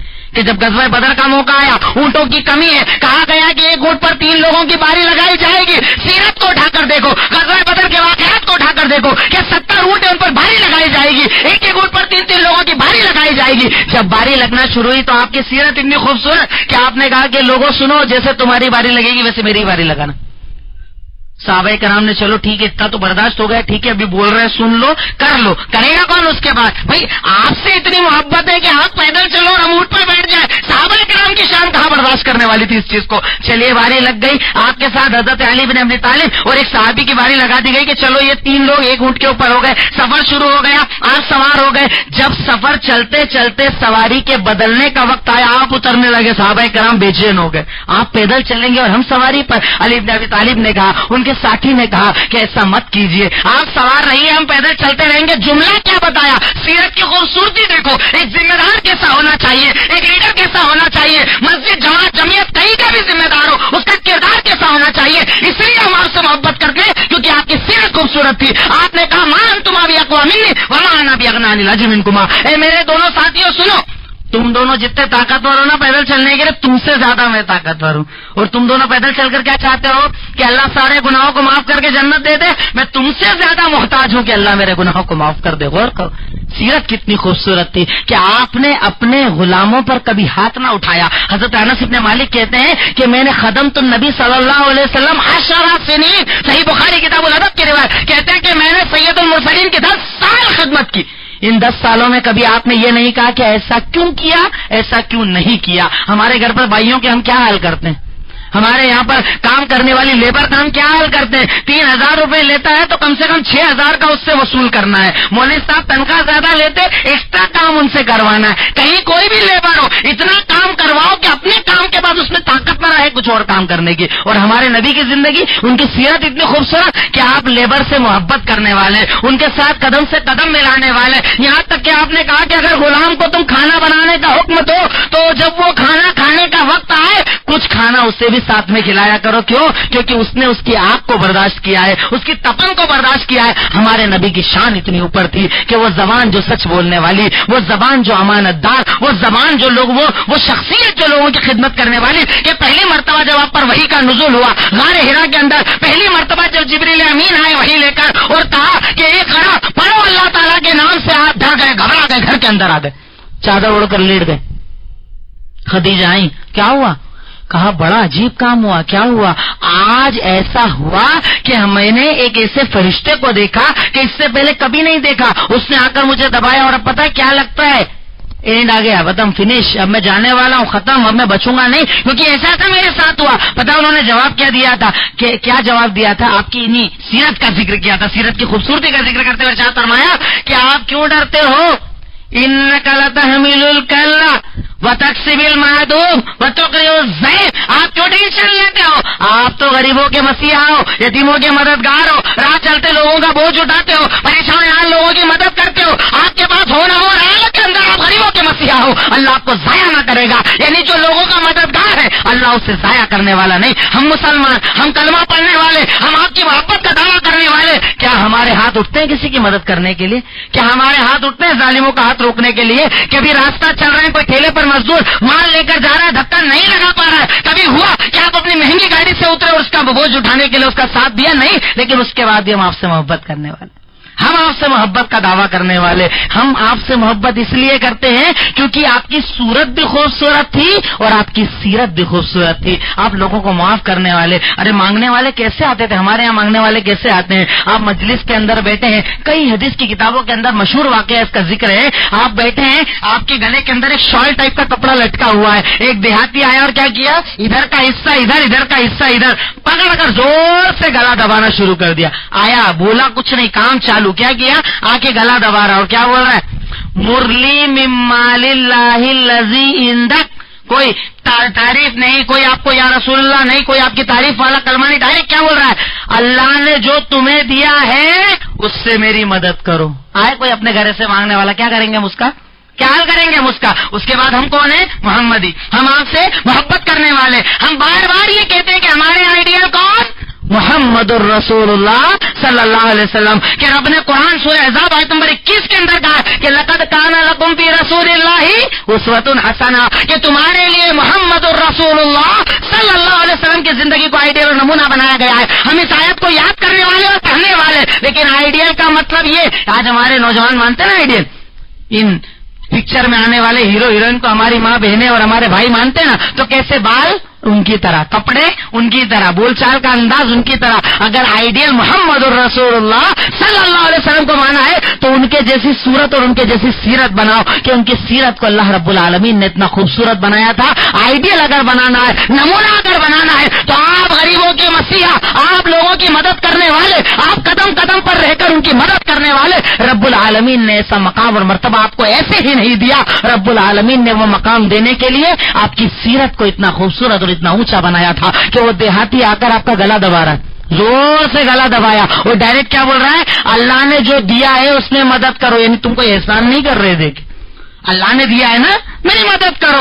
ہم جیسا کوئی ہو تو کیا کرے گا؟ اپنے دروازے پر تو بےچارہ آ کر پہلے تو 10 بار سوچتا ہے دوپہر کے ٹائم بیل بجاؤں کہ نہیں بجاؤں، حاجی صاحب پہ بھاگ کر باہر نہ آ جائے. بڑا دھیرے سے بولتا ہے، بھائی اللہ کے نام پر میری مدد کر دو. ملک آگے بڑھو، آگے جاؤ، ٹائم نہیں ہے، دیکھتا نہیں، نکل یہاں سے. اور 2 بار آواز دے دے، اس کو بھگا تو ذرا، باہر جا کے بھگا، اس کو باہر جا کے بھگاؤ. دھکے دے کر بھگایا جاتا ہے. اور وہاں مانگنے والا کیسا؟ پورا گلا دبا دیا. صحابہ دیکھ رہے کیا کر رہے ہیں، صحابہ کرام نے چھوڑا، گلا دبا رہا، بول رہا ہے خود احسان نہیں کر رہے ہو، اللہ نے جو دیا اس میں میری مدد کرو. صحابہ کرام کو غصہ آ گیا، بولو اس کی گردن کاٹ دے. اتنا بدتمیز، ایسی بدتمیزی آپ کے ساتھ کر رہا نہیں. یہ جتنا مانگ رہا ہے اتنا تو دو، بلکہ اس کو بڑھا کر دو. یہ دیہاتی ہے، یہ ساری چیزوں کو نہیں سمجھتا ہے. اور کیا کبھی سیرت کے اوپر واقعات سنتے ہیں 50 بار، اور ہم سب دائی ہیں، ہم سماج سے محبت کرنے کا دعویٰ کرتے ہیں. ارے واقعات کون کون سے آپ کے سامنے رکھوں؟ 50 بار آپ نے واقعات کو سنا ہوگا کہ ایک دیہاتی مسجد کے اندر صحابہ کرام آپ صلی اللہ علیہ وسلم کے ساتھ بیٹھے ہیں، دیہاتی آیا مسجد میں پیشاب کرنا شروع کر دی. ہمارے یہاں پر تو مسجد میں پیر سے پیر نہ ملا، کھینچ کر اس کا پیر جوڑ دیا جاتا ہے کہ وہ اگلی بار مسجد ہی نہیں آئے گا، یا تو اس کے پیر پر ایسا پیر چڑھائیں گے کہ ایک دن میں سنت آ جانا چاہیے، اس کو اگلے دن کا کام ہی نہیں، ایک دن میں سنت آ جانا چاہیے. اور وہاں پر دیہاتی آیا اور مسجد کے اندر پیشاب کرنے بیٹھ گیا، پیشاب کرنے. صحابہ کرام روکنے، بھاگو بھاگو، ارے نہیں مت روکو، لا تجرمو، روکو مت، چھوڑ دو، جو کر رہا ہے کرنے دو. بیچ میں روکو گے کہیں بیچارہ بیمار نہ ہو جائے، جو کر رہا ہے کرنے دو. بعد میں بلایا اپنے پاس، ادھر آؤ میرے بھائی. کہا کیا؟ کہا یہ مسجد اللہ کا گھر ہے، اس لیے اللہ کی عبادت کرو، قرآن کی تلاوت کرو، نماز پڑھو. یہ مسجد پیشاب کی جگہ نہیں ہے. کیا کہتا ہے وہ دیہاتی؟ واللہ ما رأیت معلما مثل محمد صلی اللہ علیہ وسلم، اللہ کی قسم میں نے اپنی زندگی میں محمد جیسا سکھانے والا نہ دیکھا صلی اللہ علیہ وسلم. ہم ان کے امتی ہیں، لیکن ہماری زبانوں میں ہے تاثیر، ہمارے لہجوں میں ہے ٹھنڈک، ہماری دعوت دینے کے طریقوں میں ہے اخلاق کی کہیں پر کوئی نشان پایا جاتا ہے. ہم آپ سے محبت اس لیے کرتے کیونکہ آپ سراپا اخلاق ہی اخلاق تھے، آپ محبت ہی محبت تھے، آپ عطا کرنے والی ذات. تو آپ کی صورت بھی خوبصورت تھی اور آپ کی سیرت بھی خوبصورت تھی. محبت کرنے کی چوتھی وجہ، ہمارے یہاں پر محبت سورس کی بنیاد پر بھی کی جاتی ہے، اسٹیٹس کو دیکھ کر کہ صاحب اسٹیٹس بڑا اونچا ہے، بڑے نیتا ہیں، بڑے پہنچے ہوئے ہیں، ان کو یہ اور وہ لوگ جانتے ہیں، تو اسٹیٹس کی بنیاد پر محبت کی جاتی ہے. میں کہتا ہوں کہ کیا اس کائنات کے اندر رب العالمین نے محمد صلی اللہ علیہ وسلم جیسا اسٹیٹس کسی کو دیا؟ کہ رب العالمین جب آپ کو معراج کروا رہا ہے، ڈائریکٹ معراج نہیں کروائی، پہلے کیا کروائی؟ اسرا. کیوں کروائی؟ مقصد کیا تھا؟ امت کو آپ کا اسٹیٹس بتانا. کیا کہا؟ سبحان الذی اسری بعبدہ لیلا من المسجد الحرام الی المسجد الاقصی. بابرکت ہے وہ ذات کہ جس نے راتوں رات، ایک رات کے اندر اپنے نبی کو ان کے گھر سے کہاں پہنچایا؟ بیت المقدس، اور اس کے بعد آسمان پر لے گیا. وجہ کیا؟ کہ آپ کا اسٹیٹس لوگوں کو پتا چل جائے. ہم آپ سے محبت اس لیے کرتے کیونکہ اللہ نے جو مقام آپ کو دیا، اس کائنات کے اندر کسی کو مقام نہ دیا کہ بیت المقدس کے اندر. دنیا کے سارے نبی جتنے گزرے سب کو رب العالمین نے برزخ کی زندگی دی اور ان کی امامت کی محمد الرسول اللہ صلی اللہ علیہ وسلم نے. غور کرو کہ جب آپ کے سامنے نبیوں کو پیچھے کر دیا گیا تو ہمارے یہاں لوگ بولتے نا مولوی صاحب نے کہا ہے، مفتی صاحب نے کہا ہے، امام صاحب نے کہا ہے. ہم کہتے ہیں محبت کا مطلب وہ والی کرو جو اللہ چاہتا ہے. اور اللہ کون سی محبت چاہتا ہے؟ کہ جب آپ کے سامنے نبیوں کی نہ چلی تو کسی اور کی چل سکتی؟ نہیں چل سکتی. ہم وہ محبت کرتے ہیں کہ اللہ نے جو آپ کو مقام دیا وہ کائنات میں کسی کو مقام نہ دیا. کہ آپ نے کہا میں وہ پہلا ہوں کہ جسے اللہ جنت دے گا، میں وہ پہلا ہوں کہ جو کل روزے قیامت اٹھے گا، میں وہ ہوں کہ جب قیامت کے دن کوئی نہ بولے گا میں بولوں گا، میں وہ ہوں کہ سورہ نجم میں اللہ رب العالمین نے آپ کے بارے میں گارنٹی لے لی اور آپ کا مقام بتایا. وما ينطق عن الهوى ان هو الا وحی یوحی. رب العالمین نے آپ کا مقام اتنا اعلیٰ بتایا کہ آپ کی تو زبان تک کی گارنٹی لے لی کہ یہ زبان اللہ رب العالمین کی طرف سے گارنٹی لی ہوئی ہے، یعنی یہ جو بولتے ہیں اللہ کا کلام ہوتا ہے. دین آپ کے ہاتھ میں دے دیا، شریعت آپ کے ہاتھ میں دے دی. یحل لہم الطیبات کہ اللہ تعالیٰ نے انہیں حلال کرنے کا بھی اختیار دے دیا اور حرام کرنے کا بھی اختیار دے دیا. پوری شریعت کو ان کے ہاتھ میں دے دیا. ان کا مقام یہ کہ رب العالمین قرآن میں کہتا ہے وما آتاکم الرسول فخذوا وما نہاکم عنہ فانتہوا. یہ نبی جو دے اسے لے لو اور جس سے روک دے اس سے رک جاؤ. اب اس کے بعد یہ تو ہوئی کچھ بنیادیں کہ ہم آپ سے محبت کیوں کریں. اب بات آتی ہے محبت کون سی کریں. بھئی محبت کون سی؟ محبت تو ہمارے یہاں سارے ہی لوگ کرتے ہیں. محبت کی دو قسمیں ہوتی ہیں. ایک محبت ہوتی ہے ذات سے جو ہم سب کرتے ہیں، ایک محبت ہوتی ہے بات سے جو ہم لوگ نہیں کرتے. اپنے آپ کو یہ مت سمجھنا کہ ہم صاحب فلاں جماعت والے ہیں تو ہم پورے کے پورے آپ کی بات سے محبت کرنے والے ہیں. کسی بھی جماعت سے اپنے آپ کو منسلک کر لو. اگر آپ نے آپ کو اہل حدیث کہتے ہو تو اہل حدیث کہنے کا مطلب کہ کتاب اور سنت پر عمل کرنے والا، اس پر جھکنے والا، آپ کی ذات اور بات دونوں سے محبت کرنے والا. اور میں یہ بات بڑے دعوے کے ساتھ اور بڑی ذمہ داری کے ساتھ کہہ رہا ہوں کہ اگر کوئی انسان صرف آپ کی ذات سے محبت کرے، بات سے محبت نہ کرے تو وہ جہنم کے اندر جائے گا. دلیل ابو لہب کا واقعہ پڑھ لو. ابو لہب کون؟ آپ کے چچا. آپ کی ذات سے اتنی محبت کہ جب تک وہ زندہ رہے مکہ والے آپ کو کبھی تکلیف نہ دے پائے. ہر وقت آپ کے سامنے، ہر وقت بھتیجے کی محبت میں کھڑے، ہر وقت آپ کی محبت میں آگے بڑھے ہوئے ہیں. اتنی محبت کرنے والے، لیکن آپ نے کہا کہ اے لوگوں سنو، جہنم میں سب سے ہلکا عذاب رب العالمین جنہیں دے گا وہ کون؟ ابو لہب. کیوں؟ ابو طالب. کیوں ابو طالب کو یہ عذاب کی وجہ رب العالمین نے کیا بتائی؟ اللہ رب العالمین نے جو بتائی، سید المرسلین نے جو بتائی کہ انتقال کا وقت تھا. آپ صلی اللہ علیہ وسلم کی خدمت کے اندر جاتے ہیں اور کہتے ہیں میرے چچا ابو طالب سنو، کان میں کلمہ پڑھو. تو بات میں اس سلسلے میں کر رہا تھا کہ اگر کوئی انسان جنت میں جانا چاہتا ہے، کوئی مسلمان چاہتا ہے کہ رب العالمین مجھے جنت دے، تو اس کے لیے شرط ہے کہ آپ کی ذات سے جتنی محبت ہے اتنی ہی محبت آپ کی بات سے بھی ہونا چاہیے. آپ گئے اپنے چچا ابو طالب کے پاس اور کیا کہا کہ میرے چچا سنو، آپ میرے کان میں کلمہ پڑھ دو، میں اللہ رب العالمین کے پاس آپ کی سفارش کروں گا. رب نے قرآن میں آیت نازل کر دی، انک لا تہدی من احببت ولکن اللہ یہدی من یشاء. اے سید المرسلین، آپ جسے چاہیں ہدایت نہیں دے سکتے، ہدایت دینے کا کام اللہ رب العالمین کا ہے. آپ کی بات نہ مانی تو آپ نے کہا کہ جہنم کے اندر جو عذاب اللہ رب العالمین دے گا، سب سے ہلکا عذاب ابو طالب کو دے گا کہ انہیں آگ کے جوتے پہنائے جائیں گے، لیکن وہ عذاب اتنا شدت والا ہوگا کہ اس جوتے کی وجہ سے ان کا سر کھولے گا، کیونکہ وہ آپ کی ذات سے محبت کرتے تھے، بات سے محبت نہیں کرتے تھے. اور ذات اور بات دونوں سے محبت کرنے والے کون؟ ابو بکر صدیق رضی اللہ تعالیٰ عنہ. کہ ذات سے اتنی محبت کہ ہجرت کا سفر ہے، مکہ سے مدینہ کی طرف جا رہے ہیں، سفر کے دوران کبھی آگے آ کر کھڑے چلنے لگ جاتے، کبھی پیچھے چلنے لگ جاتے، کبھی دائیں چلنے لگتے، کبھی بائیں چلنے لگتے. آپ نے پوچھا کیا کر رہے ہو، کیسے چل رہے ہو، آگے پیچھے دائیں بائیں کیوں گھوم رہے ہو؟ کہا کہ اگر مجھے یہ لگتا ہے کہ کہیں سے کوئی تیر آئے گا آگے سے، میں آگے آ جاتا ہوں کہ تیر مجھے لگ جائے. پیچھے تو پیچھے، دائیں تو دائیں، بائیں تو بائیں، کیونکہ آپ کی ذات سے اتنی محبت ہے کہ آپ کو آنے والی تکلیف آپ سے پہلے ابو بکر صدیق کو آ جائے. اور بات سے ایسی محبت کہ ابو جہل نے جب اس دن آ کر کہا کہ سنو، آج جس دن آپ نے آ کر کہا کہ آج میں رات کو معراج پر گیا تھا، میں نے یہ دیکھا، میں نے بیت المقدس دیکھا، میں نے آسمان دیکھا، جنت دیکھا، جہنم دیکھا، یہ سب جب بیان کیا بڑا خوش ہو گیا کہ آج تو ابو بکر ریٹرن آ جائیں گے. ابو بکر کو ریٹرن لانے کی بڑی کوشش تھی. آ کر کہا کہ آج تمہارے نبی نے ایک ایسی بات کہی ہے کہ یقیناً تو ان کا انکار کرے گا. کہا تیرے کہنے سے پہلے میں کہتا ہوں کہ اگر انہوں نے کہا ہے تو سچ کہا ہوگا، اسی لیے ان کو صدیق کہا گیا کہ ذات سے بھی محبت اور بات سے بھی محبت. اور ہم لوگ صاحب بڑے دعوے دار ہیں، حج 2-4 بار تو کر ہی چکے ہیں اور عمرہ رمضان وہیں رہتے ہیں، لیکن جب گھر میں بیٹی کی شادی ہوئی 3 دن پہلے ڈی جے چلایا جا رہا ہے. ذات سے محبت ہے، بات سے نہیں ہے. حاجی صاحب کو پتا ہے، حدیث میں سنن بہقی کی روایت سید المرسلین کا فرمان ہے کہ آپ نے ارشاد فرمایا قیامت کے قریب کچھ لوگ ایسے ہوں گے کہ ان کے چہروں کو خنزیر اور بندر کے چہروں سے بدل دیا جائے گا. پوچھا وہ لوگ کلمہ نہیں پڑھیں گے؟ وہ لوگ کیونکہ صحابہ کرام کے تصور ہی نہیں تھا کہ کوئی انسان آپ کی ذات اور بات دونوں سے محبت نہ کرے. ارے یہ وہ لوگ ہوں گے نا جو کلمہ نہیں پڑھیں گے. کلمے کی بات کر رہے ہو بھائی، یصلون و یحجون و یصومون، یہ لوگ حاجی بھی ہوں گے، نمازی بھی ہوں گے، روزے دار بھی ہوں گے، لیکن گناہ کیا کریں گے؟ گناہ کے عادی ہوں گے، رقص کے عادی ہوں گے، حرام کاریوں کے عادی ہوں گے، اسی میں سوئیں گے.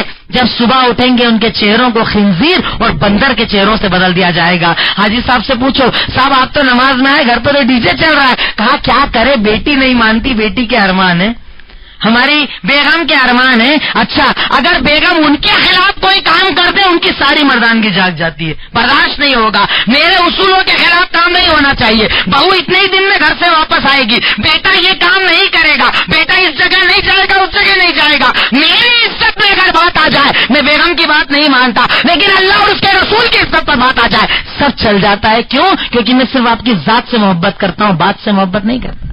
ابھی شیخ جس مسئلے کو آپ کے سامنے سوال اور جواب میں بیان کر رہے تھے، اس پر ایک چھوٹی سی تعلیق میں لگاؤں گا، کیونکہ میں اکثر اس چیز کو بیان کرتا ہوں اپنے عنوان کے اندر، نشہ جو آج ہمارے نوجوانوں ساری نسلوں کو بری طریقے سے کھا رہا ہے. میں آپ کو بتاؤں، میں ایک سینٹرل جیل میں پروگرام کے لیے گیا تھا. اس جیل کی جو ادھیکشک تھی، اس نے مجھے ایک جملہ کہا، بڑا عجیب لگا. میں نے ٹاپک کچھ اور رکھا تھا. اس نے کہا مولانا صاحب اگلی بار جب بھی جیل میں پروگرام کرنے آؤ، نشے پر پروگرام کرنا. میں نے کہا کیوں؟ کہا میرے جیل کے اندر 200 قیدی مسلمان ہیں اور 180 نشہ کرنے والے ہیں. مجھے تعجب ہوا کہ وہ قوم، اچھا مسئلہ شیخ نے بیان کیا ہی ہے کہ اس کو حرام کوئی نہیں بولتا. مولوی صاحب ایک گلی بتاتے ہیں اس کے اندر. کون سی گلی؟ مولانا سگریٹ تمباکو بیڑی کا حکم کیا ہے؟ ذات اور بات دونوں سے محبت کا مطلب میں آپ کو سمجھا رہا ہوں کہ اگر اپنے آپ کو مسلمان مانتے ہو، محمدی مانتے ہو، محبت کا دعویٰ سچا ہے تو ان باتوں کو سمجھ کر انشاءاللہ عمل کرنے والے بن جانا۔ کیا کہا کہ مولانا سگریٹ بیڑی تمباکو کا حکم کیا ہے؟ کہا مکروہ ہے، بیچ کی گلی۔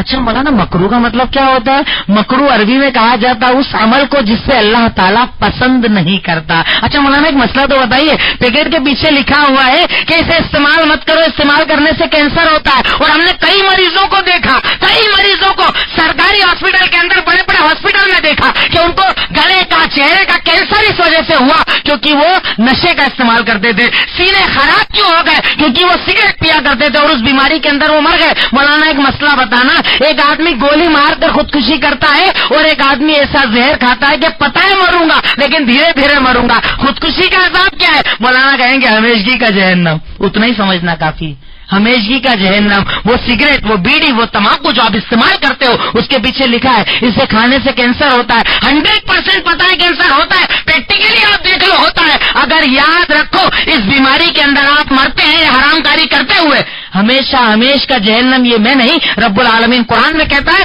سید المرسلین حدیث کے اندر کہتے ہیں کہ وہ انسان جو اپنے آپ کو مارے گا، خودکشی کرے گا، وہ ہمیشہ ہمیش جہنم کے اندر رہے گا۔ ہماری مائیں بہنیں ایک لباس پہنتی ہے، ذات اور بات دونوں سے محبت کی کچھ مثالیں آپ کے سامنے رکھ رہا ہوں۔ ہماری مائیں بہنیں ایک لباس پہنتی ہے لیگنز، جب لیگنز کو دیکھو تو حدیث یاد آتی ہے، ایسا لگتا ہے اس کے بنانے والے نے اس حدیث کو ضرور پڑھا تھا کہ مسلمانوں کو اس حدیث پر عمل کرنے کا مطلب بتانا ہے کہ حدیث ہے کیا۔ ایک حدیث جو سید المرسلین کا فرمان کہ میں نے 2 طرح کے جہنمیوں کو دیکھا نہیں، وہ آنے والے کون؟ ایک جہنمی کون؟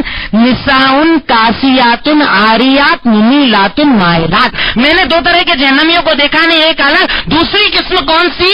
وہ عورتیں جو کپڑے پہن کر بھی برہنہ ہوں گی، کپڑے تو پہنیں گی، اتنا پتلا لباس کے جسم ظاہر، اتنا ٹائٹ لباس کے سارا جسم ظاہر، وہ کپڑے پہن کر بھی برہنہ ہوں گی، خود بھی لوگوں کی طرف اٹریکٹ ہوں گی، لوگوں کو اپنی طرف کھینچنے والی ہوں گی۔ ایسی عورت جنت میں جانا تو دور، جنت کی خوشبو بھی نہیں پا سکتی۔ آج ہماری مائیں بہنیں، ہمارے گھروں کے اندر بیٹیاں ہیں، بہنیں ہیں، بیوی ہے، ہر ایک کہیں نہ کہیں کسی رشتے سے جڑی ہوئی عورت ایسا لباس پہنتی کہ پہننا نہ پہننا ایک برابر۔ کئی مرتبہ جسم ان کا ایسا ظاہر ہوتا کہ محرم رشتے داروں کو بھی اپنی نظریں نیچی کرنا پڑ جاتی ہے۔ اور اس کے بعد مولوی صاحب نے بڑی تقریر کی گجرات میں، جب میں بھی پہلی بار آیا تو یہی کہا گیا تھا، کار کے اندر ہی بولا گیا مولانا ہمارے تھوڑا پردے کا مسئلہ ذرا پردے پہ بیان کرنا۔ تو عورتوں نے کیا کہا، مولوی صاحب بہت پردے پر بات کرتے، انہوں نے پردے پہ فیشن بنا ڈالا، برقع ایسا کہ اس برقعے کے اوپر ایک اور برقع پہننے کی ضرورت نظر آتی ہے، اتنا ٹائٹ برقع کہ پورا جسم اس سے ظاہر ہو۔ ذات اور بات اگر دونوں سے محبت ہے تو لباس وہ پہنو کہ آپ کا جسم ظاہر نہ ہو، کیونکہ وہاں تو رب العالمین نے جب حکم دیا تو سب سے پہلے کہا کل، کیا کہیے؟ اپنی بیوی کو کہو۔ آپ کو کہا کیا کہا سزم کو؟ اپنی بیوی، اپنی بیٹی، اپنے گھر والوں کو کہو، اور اس کے بعد مومنہ عورتوں کو کہو کہ جب گھر سے باہر نکلے تو اپنے اوپر ایسا پردہ کر لیا کرے کہ اس پردے کی بنیاد پر ان کی عزت کی جائے، اپنے جسموں کو ڈھانک لیا کرے۔ اور ہم جیسا باپ، بھائی، بیٹا، شوہر جو ایسی بیوی، بہن، بیٹی کو اپنی گاڑیوں پر بے پردہ لے کر گھومتے ہو، سید المرسلین کی اس حدیث کو اپنے سامنے رکھو کہ آپ نے ارشاد فرمایا لا يدخل الجنت دیوس، دیوس کبھی جنت کے اندر نہیں جائے گا۔ دیوس کون؟ الذی لا یغیر علی اہلہ، کہ اس کی بہن بیٹی بے پردہ گھومے، حرام کاریاں کرے، کوئی بھی کیسا بھی لباس پہنے اور اس پہ غیرت نہ ہے، ایسی عورت تو جہنم میں جائے گی، ساتھ میں مرد کو بھی جہنم کے اندر لے کر جائے گی۔ کبھی غور کیا؟ ذات اور بات دونوں سے محبت۔ اچھا اس کی مثال دیکھنا ہو تو صحابہ کرام کی زندگی دیکھ لو۔ سنن ابو داؤد کی وہ روایت کہ سید المرسلین ایک مرتبہ نماز پڑھ رہے تھے، نماز پڑھتے پڑھتے آپ نے اپنے جوتے اتار دیے، سارے صحابہ کرام نے جوتے اتار دیے۔ ورک اور محبت کا مطلب کیا ہے کہ محبت ذات سے بھی تھی اور محبت آپ کے عمل اور آپ کی بات سے بھی تھی۔ کیسی محبت؟ صحابہ کرام سب نے جوتے اتار دیے۔ آپ نے سلام پھیرنے کے بعد کہا کہ بھائی میں نے تو جوتے اس لیے اتارے کہ جبریل نے آ کر وحی کر کے مجھے بتایا کہ جوتے میں گندگی لگی ہے، تم نے کیوں اتارے؟ کہا ہم نے تو آپ کو دیکھا اور عمل کر لیا، آپ کے عمل کے بعد ہمیں سوچنے کی ضرورت ہے۔ ہم سوچتے ہیں ہاں حدیث تو ہے لیکن میرا مسئلہ تھوڑا الگ ہے۔ حدیث تو مجھے پتا ہے کہ لون نہیں لینا چاہیے، لیکن وہ تھوڑا ابھی ہندوستان کا ماحول ذرا الگ ہے۔ مطلب گویا کہ ہم مسلمان یہ کہنا چاہتے ہیں کہ نعوذ باللہ اللہ رب العالمین کی حکمت کو یہ پتا نہیں تھا کہ یہ قرآن اور حدیث ہندوستان والوں کو کام نہیں آئے گا، اللہ تعالیٰ کو ہمارے لیے الگ دین اور الگ نبی کو اتارنا تھا۔ نعوذ باللہ من ذالک۔ رب العالمین نے دین ساری کائنات کے لیے اتارا ہے، حلال ساری کائنات کائنات کے لیے کیا ہے اور حرام ساری کائنات کے لیے کیا ہے. آپ کی ذات اور بات سے محبت صحابہ کرام نے کر کے دکھائی کہ حضرت عبداللہ ابن عمر سے ایک آدمی نے آ کر مسئلہ پوچھا, ایک سوال پوچھا. وہ آپ کی ذات اور بات سے کتنی محبت کرتے تھے کہ آ کر ایک سوال پوچھا, اے عبداللہ ابن عمر سنو, حج تمتع کرنے کا حکم بتاؤ کیا ہے. کہا حج تمتع کر سکتے ہیں, جائز ہے. حج تمتع کون سا؟ جو ہم ہندوستانی لوگ کرتے ہیں, پہلے جاتے ہیں عمرے کا احرام پہنتے ہیں, پھر اتار کر حج کا احرام باندھتے ہیں. کہا کر سکتے ہیں. ارے تمہارے ابا منع کرتے ہیں. ابا کون ہے؟ مسجد کے مولوی صاحب ہے, مفتی صاحب ہے, امام صاحب ہے. ارے ابا وہ عمر بن خطاب کے جن کے بارے میں نے بتایا کہ جن کی حمایت کے اندر رب العالمین نے قرآن کی کئی آیتوں کو نازل کر ڈالا تھا. تمہارے ابا منع کرتے, تم بولتے. کیا کہا؟ اقول ابھی اتبام قول رسول اللہ صلی اللہ علیہ وسلم. بتا, محبت کی بات کر رہے ہیں نا. ارے بتا, میرے ابا کی اتباع کرے گا یا محمد الرسول اللہ صلی اللہ علیہ وسلم کی اتباع کرے گا؟ اور ان کے ابا, انہوں نے بھی محبت بتائی کیسی ہوتی ہے, کہ آپ کی ذات, آپ کی بات سے محبت کیسے ہوتی ہے. صحیح بخاری کی روایت کہ آپ حضرت سب کے سامنے کھڑے ہو کر کہتے ہیں یا حجر انی عالم انک حجر لا تضر ولا تنفع. اے پتھر سن, میں جانتا ہوں تو ایک پتھر سے زیادہ کچھ نہیں ہے. تجھے چوموں میرا فائدہ نہیں, نہ چوموں میرا نقصان نہیں. اللہ کی قسم اگر میں نے محمد الرسول اللہ صلی اللہ علیہ وسلم کو تجھے چومتے ہوئے نہ دیکھا ہوتا, عمر تجھے کبھی نہیں چومتا. یہ ہے محبت, کہ آپ کی ذات اور آپ کی بات دونوں سے محبت کی جائے. آپ کی بات جب آ جائے, اپنے آپ کو, اپنے جسم کو, اپنی خواہشات کو سب کو جھکا دو. میں نکاح وہ کروں گا جو میرے نبی کے طریقے پر ہو, میں زندگی وہ گزاروں گا جو میرے نبی کے طریقے پر ہو. داڑھی رکھنے میں بڑی الرجی ہوتی ہے ہمارے نوجوانوں کو. ایک سوال بھی کیا نا, داڑھی کا حکم کیا ہے بتاؤ. یعنی اس کو کچھ کنفیوژن ہے ابھی بھی.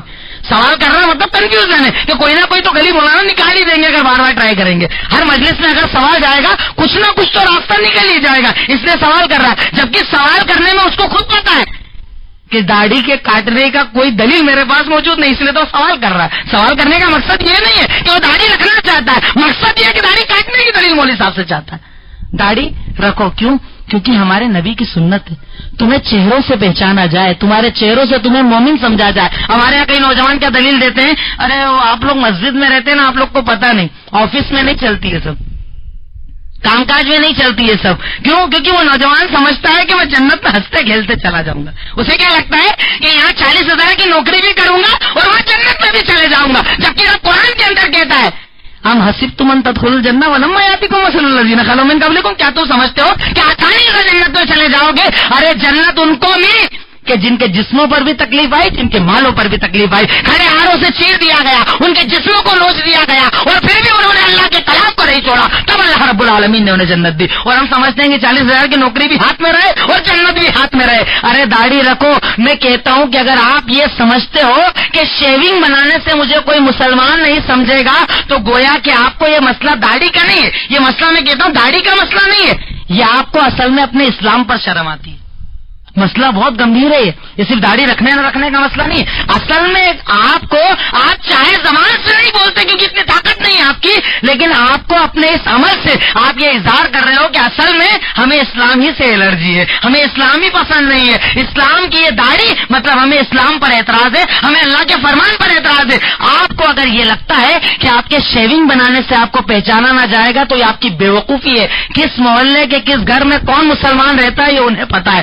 آپ تو سو رہے ہو, آپ تو رات جاگ کر فجر میں سو رہے ہو, آپ تو چائے کے ہوٹل پر زندگی گزار رہے ہو. وہ لوگ ایک مقصد کے ساتھ زندگی گزار رہے ہیں جو آپ کو مٹانا چاہتے ہیں.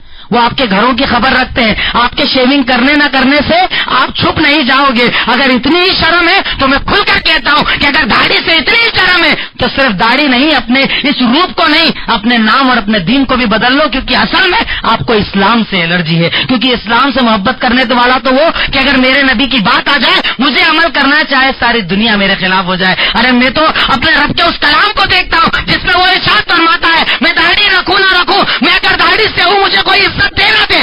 میرا رب قرآن میں کہتا ہے وہ تو عز من تشاء و تو ذل من تشاء. ارے عزت کا دینے والا میں بیٹھا ہوں, ذلت کا دینے والا میں ہوں. یہ ساری کائنات ایک ساتھ جمع ہو کر تمہیں عزت نہ دے نہیں دے سکتی اگر میں عزت دینا نہ چاہوں. وہ رب کہتا ہے کہ اگر میں تمہیں ذلیل کرنے پر آ جاؤں یہ ساری کائنات مل کر تمہیں عزت نہیں دے سکتی. ارے لوگوں نے کہا تھا کہ یہ اکیلے نبی ہے, یہ تو مجنون ہے, یہ تو ساحر ہے, یہ تو بدین ہے, یہ تو دیوانے ہیں, ان کو ذلیل اور رسوا کر دیں گے. وہ سارے ذلیل ہو گئے اور ہمارے نبی کا نام آسمانوں پر آج بھی چمک رہا ہے. کہ آج بھی جب ان کا نام آتا ہے تو انسان کیا کہتا ہے, محمد الرسول اللہ صلی اللہ علیہ وسلم، کیونکہ عزت کا دینے والا وہ ہے۔ ابو بکر کو ذلیل کرنا چاہا وہ آئیڈیل بن گئے، عمر کو ذلیل کرنا چاہا وہ آئیڈیل بن گئے، علی اور عثمان کو ذلیل کرنا چاہا وہ آئیڈیل بن گئے، کیونکہ عزت کا دینے والا اللہ رب العالمین ہے۔ حضرت ابو ذر غفاری کی وہ روایت جو شیخ نے پیش کی، اس میں رب العالمین نے یہی تو بتایا کہ ان کی ذات اور بات سے ایسے محبت کرو، اور یہ اصول یاد رکھو کہ اگر یہ ساری کائنات ایک ساتھ جمع ہو کر تمہیں ایک فائدہ پہنچانا چاہے، اللہ نہ چاہے تو فائدہ نہیں دے پائے گی، اور یہ ساری کائنات ایک ساتھ جمع ہو کر تمہیں ایک نقصان پہنچانا چاہے، اللہ نہ چاہے تو نقصان نہیں کر پائے گی۔ اپنے توکل اور اپنے ایمان کو مضبوط کرو، ان کی ذات اور ان کی بات دونوں سے محبت کرو، عمل وہ کرو جو محمد الرسول اللہ صلی اللہ علیہ وسلم کا طریقہ ہے، ان کی سیرت کو پڑھ کر زندگی گزارو، لباس ان کے جیسا، بات چیت کا انداز ان کے جیسا، چہرے کا انداز ان کے جیسا، گھر کا پورے گھر کا ماحول ان کے جیسا۔ اور آخری بات کہہ کر میں اپنی بات ختم کروں گا کہ اس کے لیے اگر ان کی سیرت کو جیسا اپنانا چاہتے ہو تو ان کی سیرت کو پڑھنے کی عادت بھی بناؤ، صرف ایسا نہیں کہ بالا سنور کے پروگرام میں چلے گئے، ہو گئے 6 مہینے دعوت تبلیغ کا کام۔ ہم لوگ کیا سمجھتے ایک جلسہ کر لیا مطلب ہو گیا 2-3 مہینے کا کام پورا، نہیں، روزانہ گھر کے اندر دین کا ماحول بناؤ، کچھ قرآن کی تلاوت ترجمے کے ساتھ ہر گھر کے اندر ہونا چاہیے، کچھ سیرت کی باتیں ہر گھر میں ہونا چاہیے، کیونکہ آج آپ کے اور ہمارے بچے تو چھوڑو، نوجوان بھی آپ کی زندگی کو نہیں جانتے۔ جب میں اسکول چلا رہا ہوں، میں بچوں کو پڑھاتا ہوں تو ان کے پیرنٹس آ کر کہتے ہیں کہ سر میں انجینئر ہوں، میں ڈاکٹر ہوں، میں بڑا بڑا عہدے پر ہوں، میرے بیٹے کو اللہ کے نبی کی جو زندگی پتا ہے اتنا بڑا اور مجھے پتا نہیں۔ اپنے گھروں کے اندر سیرتوں کو عام کرو، تب آپ کا بیٹا کہے گا کہ میں ابو محمد الرسول اللہ صلی اللہ علیہ وسلم جیسا سچا بننا چاہتا ہوں، امانت دار بننا چاہتا ہوں، غریبوں کا مسیحا بننا چاہتا ہوں، لوگوں کی مدد کرنا چاہتا ہوں۔ اور میں کہتا ہوں آپ کے دنیا کے بڑے بڑے مسئلے جو آج ہمارے یہاں پر بزرگوں کا سب سے بڑا پرابلم ہے، بچے نافرمان کہتے ہیں نا، ہمارے شکایت کیا کرتے، مولانا بیٹا سنتا ہی نہیں ہے، بیٹی سنتی ہی نہیں ہے۔ میں کہتا ہوں تو نے اس کی تربیت ہی نہیں کی تو سنے گا کیسے؟ حضرت عمر کے پاس آیا تھا ایک آدمی اور کہا تھا کہ میرا بیٹا بڑا نافرمان ہے، تو کیا کہا بیٹے کو بلایا تو اس نے کہا بتا ابا کا کیا فرض ہے؟ کہا ابا کا فرض یہ کہ نکاح اچھی جگہ کرے، اچھی عورت کو چنے اور نکاح کرے، دیندار عورت سے نکاح کرے، نام اچھا رکھے اور تجھے قرآن پڑھائے۔ اس نے کہا کہ سب سے پہلے میرے ابا نے مجوسی عورت سے شادی کر لی، نام بھی کچھ عجیب سا رکھ دیا اور اس کے بعد کبھی مجھے قرآن نہیں پڑھایا۔ تو ابا کی طرف دیکھ کر عمر نے کہا کہ تو نے پہلے اس کی نافرمانی کی ہے، اب یہ تیری نافرمانی کر رہا ہے۔ تم خود اپنی اولاد کو نافرمان بنا رہے ہو اگر اسے قرآن اور سنت سے نہیں جوڑ رہے۔ عادت بناؤ گھر میں ترجمہ قرآن ہو، عادت بناؤ سیرت کا کچھ حصہ گھر کے اندر پڑھا جائے، پھر دیکھیے گھر کے اندر کیا تبدیلی آئے گی۔ ارے جب وہ امریکہ کا جو مسئلہ جو حملہ ہوا تھا اس کے بعد کئی اخبارات کے لکھنے والوں نے، کئی ہمارے علماء کرام نے اپنے مقالوں کے اندر لکھا کہ اس دن جب یہ کہا گیا کہ محمد الرسول اللہ کی تعلیمات دہشت گردی کی تعلیمات ہے، 50,000 سے زیادہ سیرت کی کتاب صرف امریکہ کے اندر بکی تھی، اور اس کے بعد اتنے لوگ مسلمان ہوئے جس کا آپ اندازہ نہیں لگا سکتے۔ کیوں؟ کیونکہ آپ کی سیرت کے اندر اتنی محبت ہے، اتنی ٹھنڈک ہے، اتنی مٹھاس ہے، آپ کی ذات کو اللہ رب العالمین نے بڑا اعلیٰ رکھا ہے۔ تو ذات سے محبت کریں گے اور بات سے محبت دونوں سے کریں گے انشاءاللہ، پڑھیں گے سیرتوں کو انشاءاللہ۔ اور پھر میں کہہ رہا ہوں انشاءاللہ وہ والا مت بولنا جو ریگولر تقریر میں بولنے کی عادت ہے اپنی، کہ جیسے آدھی تقریر میں نیند پہ لگ جائے، کوئی بولا رہے دعا پڑھ رہے مولانا انشاءاللہ انشاءاللہ انشاءاللہ، وہ والا مت بولنا، سوچ سمجھ کے بولنا کہ انشاءاللہ کا مطلب عمل کرنا ہے، کیونکہ منافق کی خصلتوں میں سے ایک خصلت ہے اذا وعدہ فاخلفا، جب وعدہ کرتا تو پورا نہیں کرتا۔ مجھ جیسے تو 10 مولوی آئیں گے اور چلے جائیں گے، ہماری کوئی اوقات اور حیثیت نہیں، یہ اللہ کے کلام کی طاقت اور تاثیر ہے جو آپ کے دلوں میں اترتا ہے۔ مجھ جیسا بولے یا کوئی بچہ بولے، میں پھر آپ سے کہہ رہا ہوں کہ ہم لوگوں کو ریاکار بنانے میں کہیں نہ کہیں آپ کی بھی وجہ ہے۔ مولوی صاحب آپ جیسا تو کوئی بولتا ہی نہیں، بہت بھاری بولتے ہیں، بہت اچھا بولتے، تو مولوی صاحب اور اونچا ہو جاتا۔ پھر کہاں اللہ اور رسول کی بات رہی، کہاں اخلاص رہے گا؟ یہ عالم کی حیثیت نہیں کہ وہ دل میں اترے، یہ اللہ تعالیٰ کی توفیق ہے کہ اللہ نے اس مولوی کو اتنی طاقت دی کہ وہ آپ کے دل کے اندر اترتا ہے۔ تو اس لیے اس کے لیے بھی دعا کریں اخلاص کی، اپنے لیے بھی دعا کریں اور عمل کا جذبہ لے کر اٹھیں، عمل کریں گے انشاءاللہ۔ ان باتوں کو جو آپ نے سنا ہے دونوں تقریروں کو پھیلائیں گے انشاءاللہ اور عمل کرنے کے حتی الامکان کوشش کریں گے۔ آخر میں اللہ تعالیٰ سے دعا ہے، اے الہی مولا رب العالمین، اے خالق مالک رحمان رحیم غفور غفار، ہم تیرے محتاج تیرے فقیر، تو ہمارے گناہوں کو معاف فرما دے اے اللہ، ہماری خطاؤں کو معاف فرما دے الہی، ہماری لغزشوں کو معاف فرما دے اے اللہ، ہمارے یہاں آنے بیٹھنے کو قبول فرما لے الہی، عذاب قبر اور عذاب جہنم سے نجات دے دے الہی، جنت الفردوس میں جگہ عطا فرما دے الہی۔ اس پروگرام کے لیے جن لوگوں نے اپنی جان مال ہر چیز لگا کر محنت کر کے پروگرام کو تیار کیا، اللہ رب العالمین ان کی محنتوں کو قبول کر لے اللہ، اس بستی کے اندر اسلام اور تیری توحید کے کلمے کو عام کر دے الہی، ان کی دعوتوں میں ایسا اثر دے کہ ان کے لیے صدقہ جاریہ بن جائے الہی، ان کی محنتوں کو صدقہ جاریہ بنا کر رکھ دے اللہ، ہم تمام کے آنے کو بھی قبول فرما لے، ہمارے سفر کو قبول فرما لے اے اللہ، ہم سب تیرے محتاج ہیں، تجھی سے مانگتے ہیں اللہ، تو ہماری صفوں کے اندر اتحاد اتحاد قائم کر دے، اے اللہ ہمارے دلوں میں محبت پیدا کر دے، اے اللہ دلوں سے حسد کینہ کپٹ بغض و اناد کو نکال دے، اے اللہ ہم آپس میں لڑ لڑ کر ختم ہو رہے ہیں، اللہ تو ہمیں ایک ہونے کی طاقت عطا فرما دے، اے اللہ تیرے کلمے پر ہمیں ایک کر دے، الہی جو بیمار ہیں ان کو بیماریوں سے شفا یابی دے دے، اے اللہ جو قرضوں میں ڈوبے ہیں قرض کی ادائیگی کی راہیں کھول دے، الہی حلال کاروبار میں خوب برکت عطا فرما دے، اے اللہ حرام رزق سے بچا لے، الہی حرام رزق سے بچا لے، اے اللہ ہماری بہن بیٹیوں کے توحید پرستوں میں رشتے کرا دے، الہی ہماری دعاؤں کو قبول فرما لے، وآخر دعوانا ان الحمدللہ رب العالمین، السلام علیکم ورحمۃ اللہ وبرکاتہ۔ تبارك الذي نزل الفرقان على عبده ليكون للعالمين نذيرا